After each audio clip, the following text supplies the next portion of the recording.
Hey everyone, I am going to break down a patch that will likely be on the next album that I put out.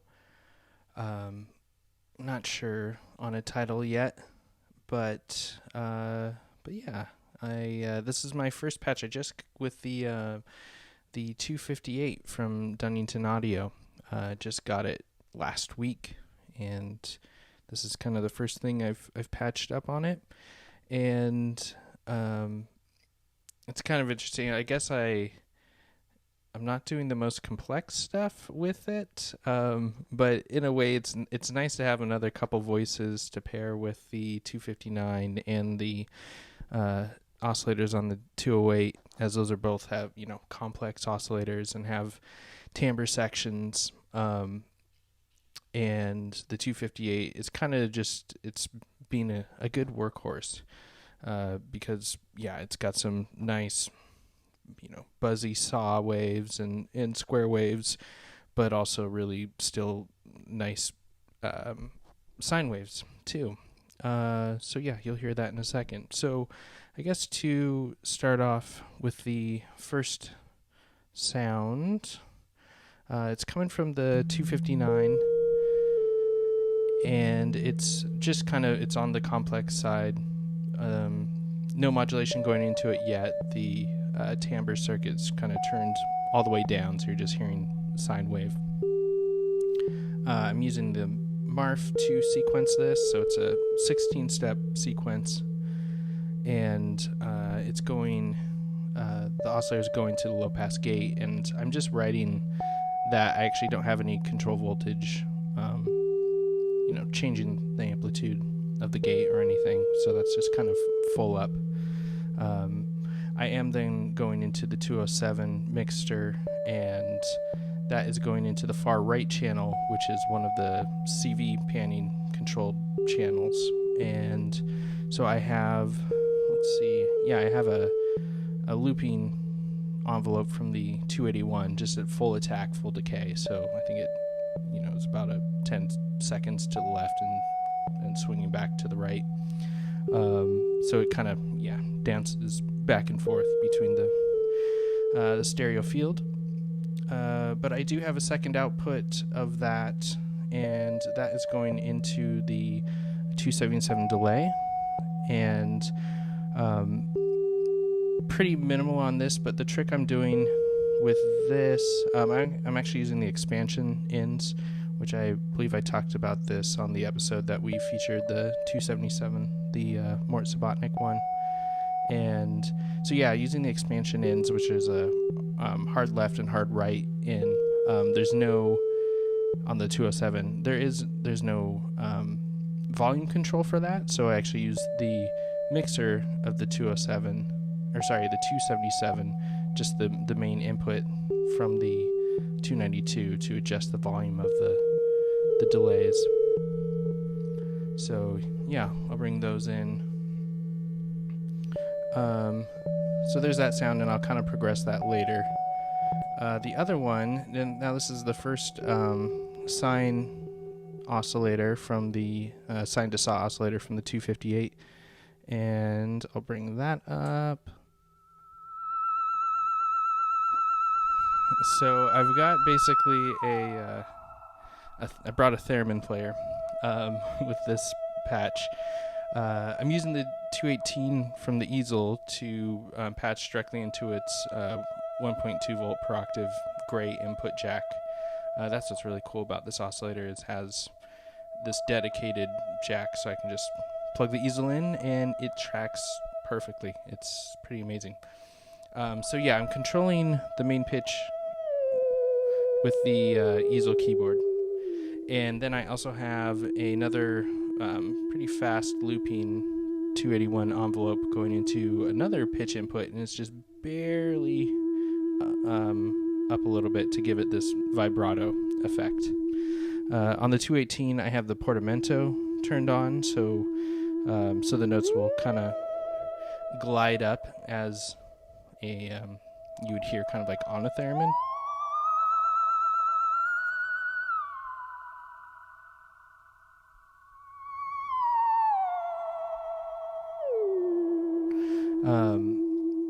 And so the output of that oscillator is going to the 292. I do have in low pass mode, and I have a longer cycling envelope. It's probably about 5 seconds or so. That is kind of bringing it in and out. Now that's going then into the 207, and that's going to the far left channel, which is also CV controllable. So I have another envelope coming from the music easel that is looping, and that's affecting where that's showing up in the stereo field. So it'll kind of sometimes go away and come back in a different place in the between the left and right, which is kind of fun. So yeah, both of those together.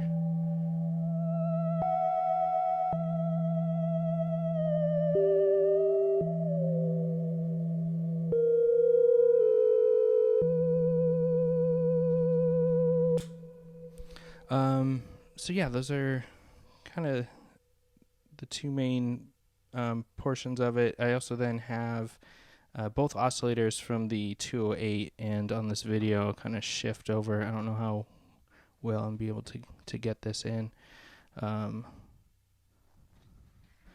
But yeah, I have them tuned. I actually have the 5-step sequence on the easel being triggered by the MARF, and that's going to the complex oscillator. But back on the MARF, I have the second channel that's not being used by the first sequence on the 259 that I just showed.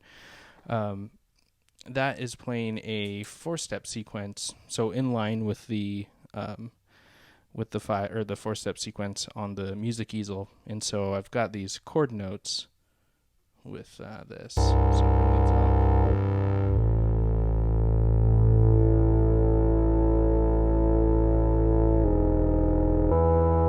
So this is just a sawtooth wave from the modulation oscillator.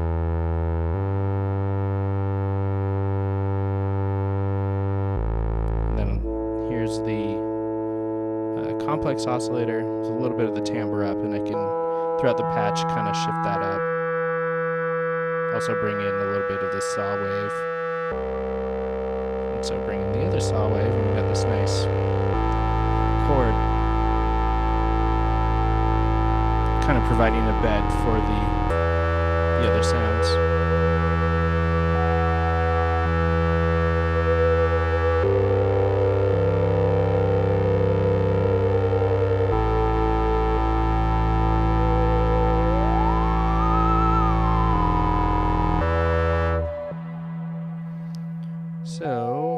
So I got those 4 going, and the last thing I have is I'm using the square wave oscillator on the 258, and that I'm sequencing its pitch from the time output on the same MARF function generator that's doing kind of the main 16-step sequence.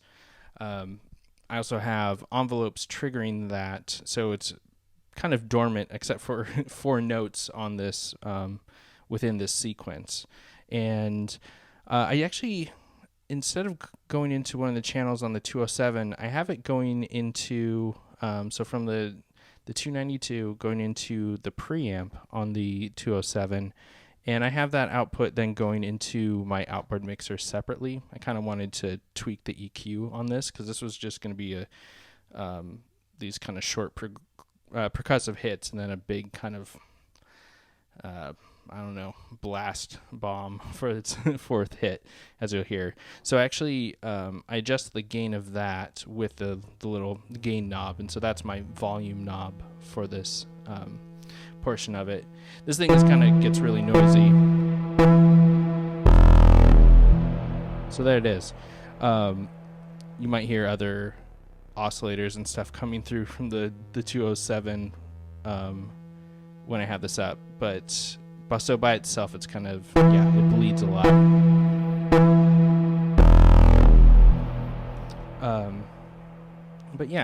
But then once you have everything going, it all works just fine. Then throughout the patch, I will just progressively mess with the complex oscillator. So I'll bring the timbre up, and my love for amplitude modulation knows no bounds. So I also have that in. I have the modulation oscillator tuned pretty high for this. It's an audio rate.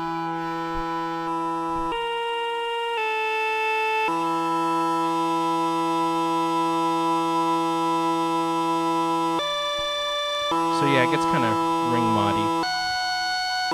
And then back on the 218 keyboard, I'm using the 4 preset voltage sources to change the frequency of the modulation oscillator on the 259. And so I progressively, I think, kind of kick it down an octave or so. And it just kind of, once you lower it, the grunge, it gets a little bit more grungy and less tight, so the waveform kind of freaks out a lot more. So I have 4 settings for that. This is the 3rd setting, and this is the 4th setting, which is the lowest that I'm pitching this down. So I can kind of progressively change stuff on the 259 and use these 4 presets to bounce around between settings on that. So yeah, all together, bring it back up, get at its kind of high point of the patch.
Yeah, so that's about it. Nice having this extra oscillator. I really like working with chords in Buchla, and being able to shift all the timbres around those chords, so they kind of maybe different every time they're played. So yeah, nice that I can have another couple extra oscillators to do other functions. And I don't know. Unfortunately, sometimes more is more in this game, and I kind of learned that through being at EMS a bit. And so yeah, nice to be able to expand on my system and get some good results out of it. So yeah, thanks for listening.